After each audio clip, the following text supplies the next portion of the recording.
The royal gardens of Astronova glittered with bioluminescent flora, casting an ethereal glow across Princess Thalia's face as she made her final decision. Her silver-blue skin shimmered with anxiety, the translucent markings along her temples pulsing rapidly. The announcement of her betrothal to Prince Darius of the Orion Empire had been the final straw. A marriage to solidify an alliance, they said. A duty to her people, they insisted. "I will not be a political token," Thalia whispered, her resolve hardening as she made her way to the royal hangar. Her attendant and only true friend Vex waited with the small stealth craft they had prepared. "The coordinates are set for a planet called Earth," Vex said, checking the navigation console.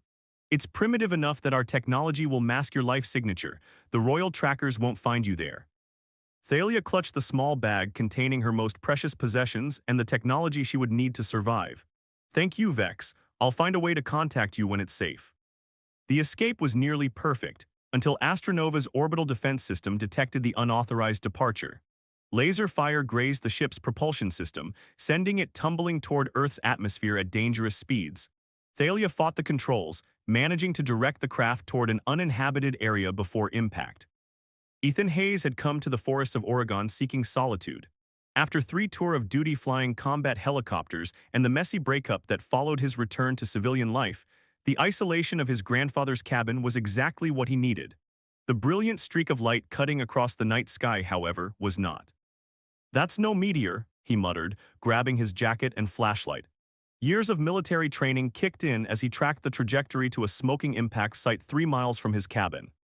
The crashed craft resembled nothing Ethan had ever seen, sleek, almost organic in design, with materials that seemed to shift color with the changing angle of his flashlight. More shocking was the woman he pulled from the wreckage unconscious, with silver-blue skin that seemed to shimmer beneath the moonlight and strange, luminescent markings. "What the hell are you?" Ethan whispered, checking for a pulse and finding an odd, fluttering rhythm beneath his fingertips. 3 days later, Thalia woke in Ethan's cabin, disoriented and weak. Her universal translator implant allowed her to understand the tall, broad-shouldered human man with the stubbled jaw and cautious hazel eyes, but communication still proved challenging. "You crashed in the forest," Ethan explained, keeping a safe distance. "Your vehicle is hidden, no one else knows you're here." Thalia attempted to sit up, wincing at the pain in her side. "Thank you for your assistance, I mean no harm." "Yeah, that's what all the aliens say in the movies right before they start the invasion," Ethan replied dryly, crossing his arms. "Who are you? What are you doing here?" "My name is Thalia, I am," she hesitated, "a refugee. My home is very far away and I cannot return, not yet." Ethan snorted.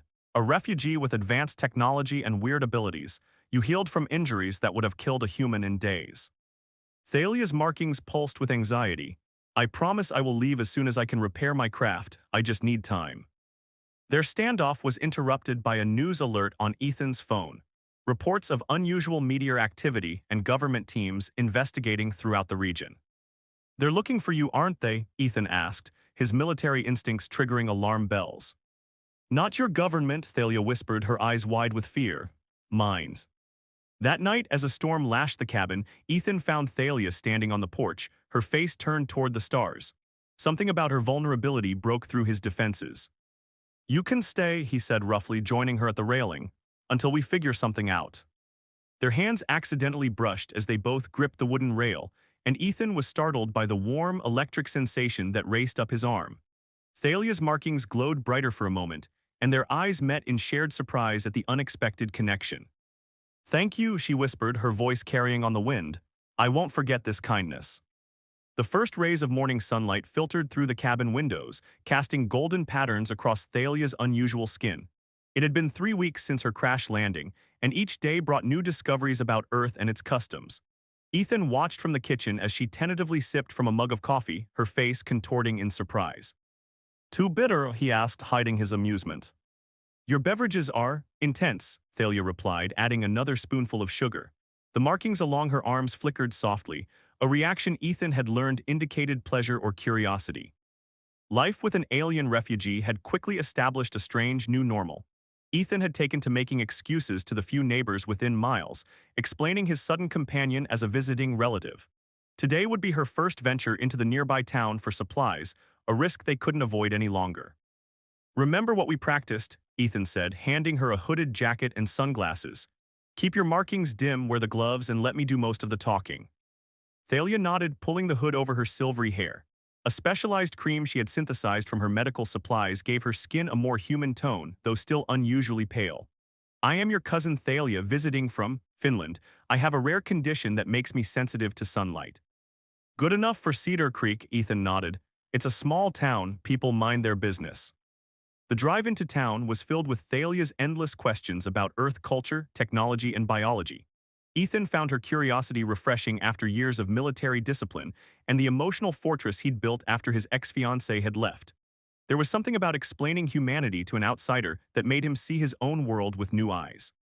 In the small general store, Thalia moved with careful precision, mimicking the casual posture of the few other shoppers.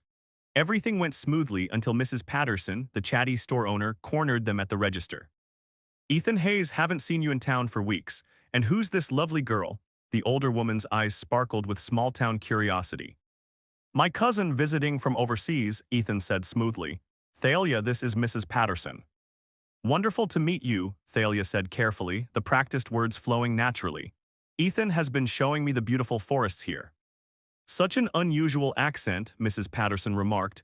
And what beautiful eyes you have, dear. Ethan tensed, noticing the faint luminescence beginning to show through the makeup around Thalia's eyes. He quickly paid for their purchases and made excuses about needing to return home before the forecasted rain. Back at the cabin, they collapsed onto the couch in relief. That was close, Ethan breathed. I'm sorry, Thalia said. My control slips when I feel strong emotions. Your people are so warm, so curious. Not all of us, Ethan replied wryly. Some say I've been a hermit since getting back from overseas. Thalia turned to face him, her now uncovered eyes searching his. You carry pain. On my world we can sense emotional wounds. Yours run deep. The intimacy of her observation made Ethan uncomfortable. War does that to people. So does love, she said softly. Their conversation was interrupted by a sharp beeping from Thalia's bag. She pulled out a small device, her face draining of color as she read the alien symbols. What is it? Ethan asked, instantly alert. Hunters, she whispered, royal trackers, they've entered your solar system. That night, as a soft rain pattered against the cabin roof, Thalia finally revealed her full story. Not just a refugee, but Princess Thalia of Astronova, fleeing an arranged marriage that would seal a military alliance with the conquest-minded Orion Empire. My father would sacrifice me to prevent war, she explained, her voice breaking. But the alliance would only delay the inevitable and force my people to participate in Orion's expansion.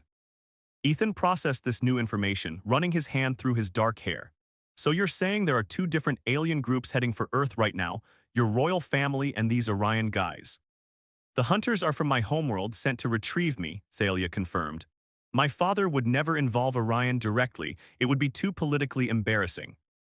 As the storm intensified outside, Ethan found himself moving closer to Thalia on the couch. The soft glow of her markings illuminated the space between them with a gentle blue light. I can't ask you to protect me, she said quietly. This isn't your fight.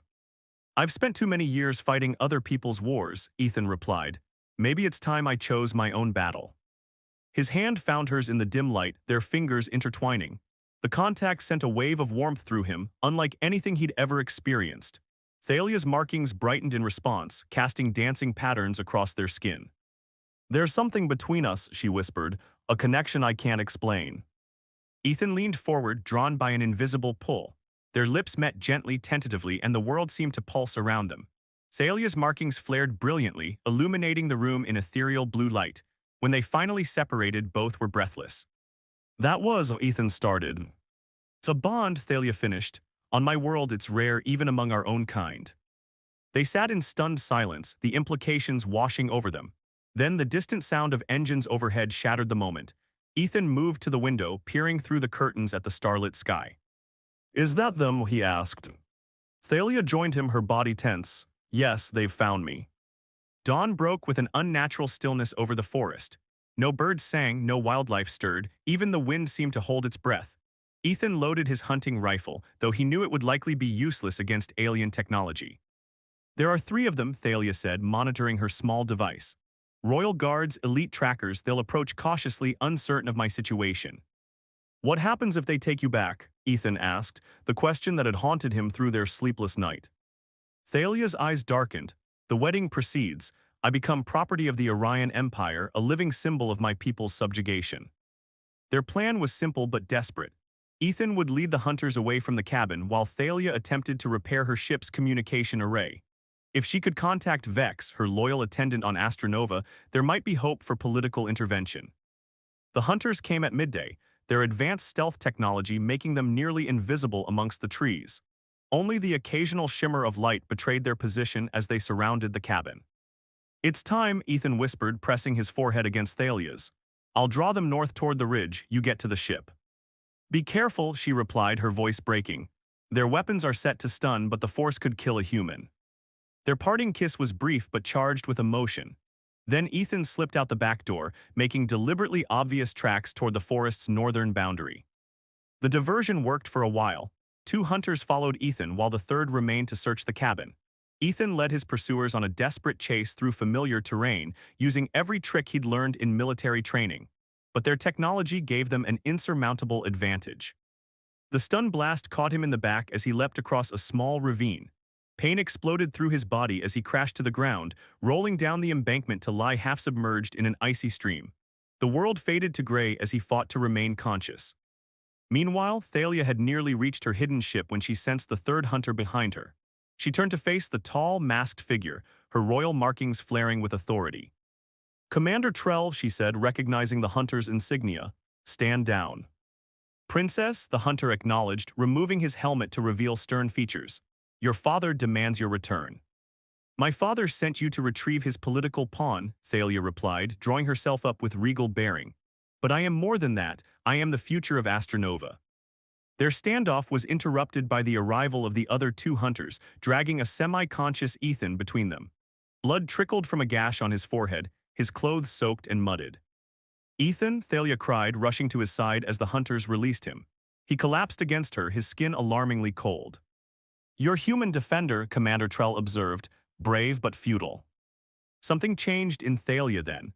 The last traces of the frightened runaway princess vanished, replaced by a sovereign power that radiated from her glowing form. She gently lowered Ethan to the ground and stood to face the hunters. "I will return to Astronova," she announced, her voice carrying a new authority. "But not as a bargaining chip. I will return as Crown Princess to speak directly to the Council of Elders about the Orion Alliance." Commander Trell studied her transformation with calculated respect. "The Council will not easily be swayed." "They will listen or face insurrection," Thalia replied. "I've studied our people during my preparation for rule. They fear Orion more than they desire peace." A tense negotiation followed, conducted in their native language while Ethan drifted in and out of consciousness. When he finally regained clarity, Thalia was kneeling beside him, her cool hands pressed against his face. "I've healed the worst of your injuries," she said softly. "The hunters have agreed to my terms." "You're leaving," Ethan realized, the truth written across her face. "I must," she replied, her markings pulsing with sorrow. "But not forever. I've negotiated a compromise. I will return to address the council and formally reject the Orion Alliance. Once that's done," she hesitated, "I can choose my own path." "And if that path leads back to Earth?" Ethan asked, struggling to sit up. Thalia's markings brightened. "The bond between us is recognized by my people's ancient laws. It supersedes political arrangements." They stood together at the edge of the clearing as the hunters prepared Thalia's repaired ship for departure. The sunset painted the sky in brilliant hues of orange and purple, not unlike the skies of Astronova. "I will return," Thalia promised, her hands clasped in Ethan's. "When you see a blue star that outshines all others in the eastern sky, I'll be coming home." Their final embrace was filled with both sorrow and hope. As Thalia boarded her ship, she turned back one last time, her markings glowing with an intensity that seared itself into Ethan's memory. The ship rose silently into the gathering darkness, becoming just another light among the emerging stars. But Ethan continued to watch long after it had disappeared, his heart tethered to the heavens. 3 months later, as he sat on the cabin porch tracking the night sky as he did every evening, a brilliant blue star appeared in the east, outshining all others. Ethan smiled as he felt the familiar warmth spreading through his chest, the bond awakening once more. She was coming home. The end.